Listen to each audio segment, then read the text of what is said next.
Cette année, on a un super projet sur le sport et la mucoviscidose avec un patient qui est atteint de la mucoviscidose.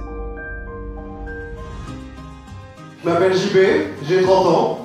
Je vais devoir faire une petite confidence. Voilà, je suis malade, atteint d'une maladie génétique qui cause de graves problèmes respiratoires. C'est la mucoviscidose. Je présente un projet Mucosport qui a pour but d'encourager le patient pour lui permettre d'avoir une activité sportive adaptée à son niveau. Les patients en soi, en tant que porteurs de projet, on en a de plus en plus. Et le truc qu'on arrive à faire, c'est dire que c'est possible là où tout le monde leur disait que c'était pas possible. Ça touche 7000 personnes en France, moitié d'adultes, moitié d'enfants. Le problème, c'est qu'on est très essoufflé et on est complètement démotivé pour faire du sport. Finalement, ce qui nous manque, c'est vraiment un outil qui nous motive vraiment au quotidien. C'est très fort parce que du coup, il emmène plein de gens avec lui et le projet a réellement du sens. On acculture les équipes au monde du numérique, mais aussi au monde de l'innovation à travers la collaboration. Le numérique change tout. C'est une transformation fondamentale qui se passe dans le monde. On fabrique des communautés de professionnels pour changer la santé. Donc l'appropriation de sa maladie par le patient et l'appropriation de ses soins également. Le but de tout ça, c'est le respect de l'utilisateur, le respect de sa vie privée, la protection de ses données, qu'on met en balance avec ce qui est nécessaire pour faire avancer la santé, améliorer la prise en charge, améliorer le système de santé. Dans le cadre d'un hackathon, on arrive avec la vraie essence même du projet, quoi.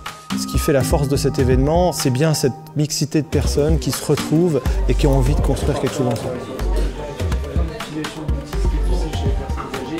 Les idées sont venues, elles ont mis du temps à se préciser, mais c'est parce qu'on a été autour de la table ensemble que les choses se sont précisées. Le hackathon, il a donné au projet un vrai coup de boost. Ça a permis une émulation en équipe, une réflexion, un vrai brainstorming, proposition d'énormément d'idées sur le projet. J'ai survécu au hackathon.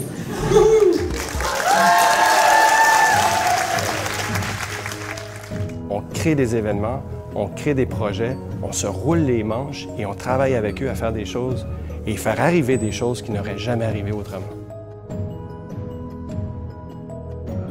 Il y a une ambiance incroyable. C'est un super événement en santé, en innovation santé. Sur le plan humain, c'est extrêmement intéressant, extrêmement riche de rencontrer beaucoup de personnes. De participer à une expérience qui permettait de comprendre ce que c'est que l'intelligence collective.